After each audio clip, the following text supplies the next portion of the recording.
planète. 6h, 9h, Stéphane Soumier réveille la planète éco. Good morning business. Jean-Paul Husson donc avec nous. Bonjour Monsieur Husson, merci beaucoup de venir nous voir. L'un des patrons monde de Monster, mais vraiment alors à l'échelle mondiale aujourd'hui. Monster est américain, hein, Oui, Monster c'est une compagnie globale américaine, mais qui est présente dans 44 pays, dont incluant la France. Et qui met le capital humain en équation.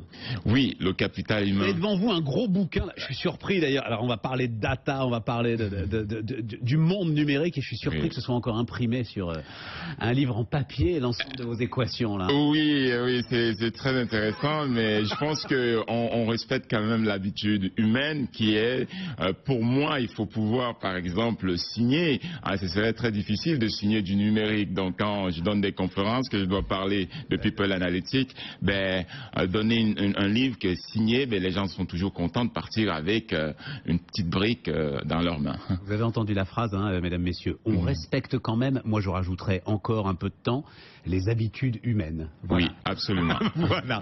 Est-ce qu'on peut mettre un capital humain, un potentiel humain, une carrière en équation ? Oui, absolument, parce que ce qui m'a intéressé, ce qui m'a vraiment aussi inspiré dans le livre, c'est que quand on regarde ce qu'on fait au niveau du client, on voit que les mêmes équations peuvent être utilisées au niveau du capital humain, parce que derrière, c'est toujours l'humain. Quand on fait des modèles, par exemple, au niveau des consommateurs, quel est le consommateur qui va acheter? Quel est l'être humain qui va voter? Quel est l'être humain qu'on peut faire du matching sur un site de rencontre? Tout ça derrière, c'est une équation mathématique, mais au sommet, le pilier principal, c'est l'être humain. Donc c'est vraiment ce raisonnement-là que je me suis fondé dessus pour dire, voilà, essayons maintenant de translater ce qu'on connaît dans le business, dans la politique, dans les sports, à la gestion du capital humain. Vous avez cité les rencontres amoureuses, et c'est vrai que les premiers matchings, finalement, c'est mythique. Quand on regarde, alors on n'appelait pas encore ça du big data, mais il commence du big data sans le savoir. C'est ce que veut faire Monster aujourd'hui pour les entreprises, c'est ce que veut faire Monster sur l'emploi?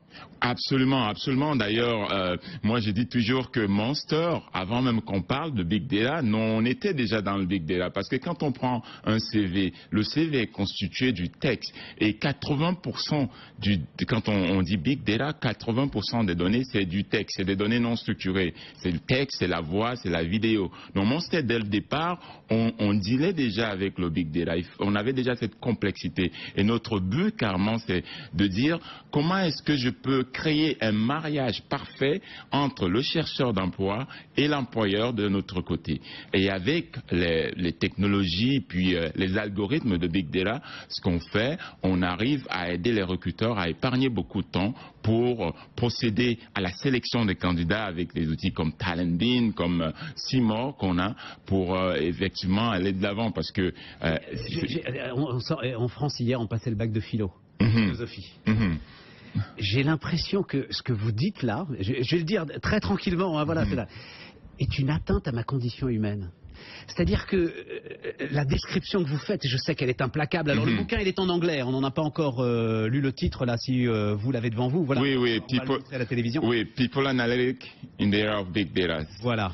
J'ai l'impression que tout cela, quelque part, oui, est une négation de la condition humaine, de la liberté, de la capacité de chacun d'entre nous de changer son destin. Oui, non, ça me rappelle un peu, le mois dernier, j'étais à Washington, je parlais justement de People Analytics in the Era of Big Data. Et puis il y avait des personnes de ressources humaines dans la salle qui m'ont dit, JP, that means we're going to lose our job.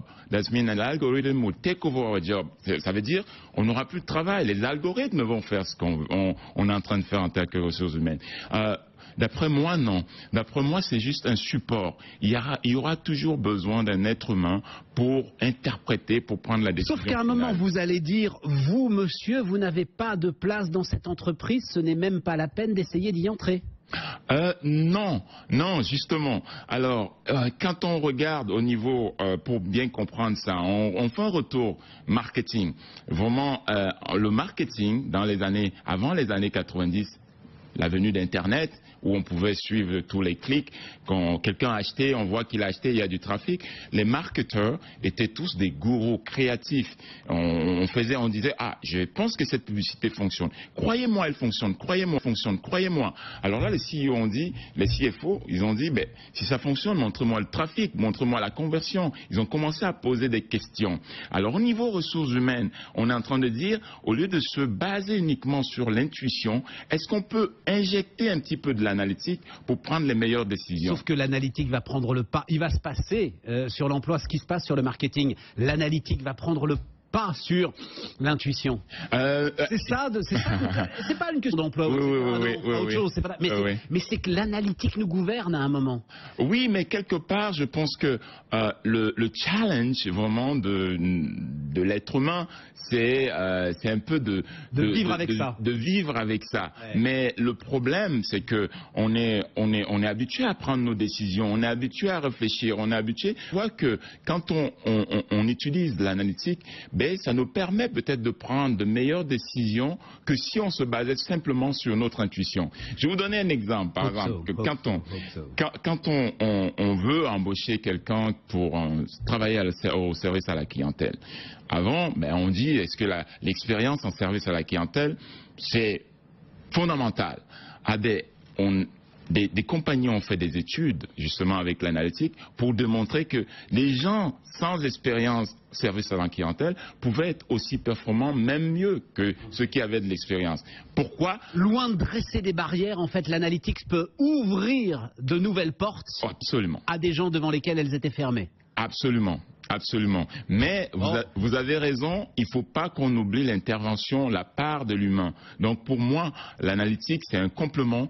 C'est la meilleure décision est prise quand on combine l'art, qui est l'intuition, l'expérience, et la science, qui est l'intelligence des données. Et l'être humain, par-dessus, prend la décision finale.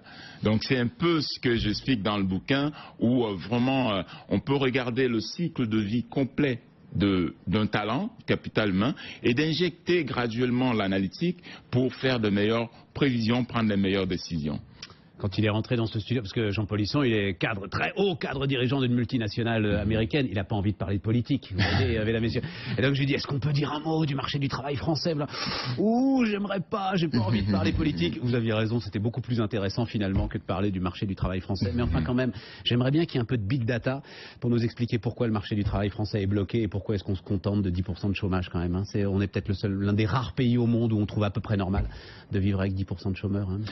Oui, mais je pense que quelque part, oui, je pense qu'il y a des personnes qui doivent déjà observer ça dans l'équation que j'appelle de l'offre et de la demande, pour dire, qu'est-ce que la société actuelle a besoin comme talent? Est-ce qu'on est en train de produire ces talents dans les écoles que la société a besoin pour aller de l'avant? Et cette équation-là, je pense qu'il y a probablement des gens qui regardent ça, qui disent comment est-ce qu'on peut l'optimiser. C'est-à-dire si on a moins de personnes qui ont des talents et puis de la formation requise pour les offres au présent, est-ce qu'on peut s'assurer que les écoles forment les gens pour aller prendre ces métiers-là? Et vous savez, d'ici 14 ans, en 2030, les baby-boomers vont tous partir à la retraite. Ça, c'est dans toutes les sociétés occidentales. Donc là, est-ce qu'on est prêt? Pas vraiment.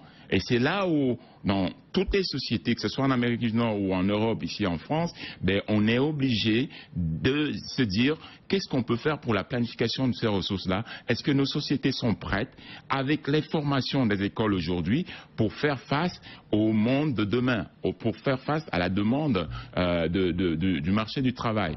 Et la réponse est non, voilà. La réponse est non. Merci Jean Polisson, merci beaucoup d'être venu nous voir ce matin sur BFM Business, 8h32.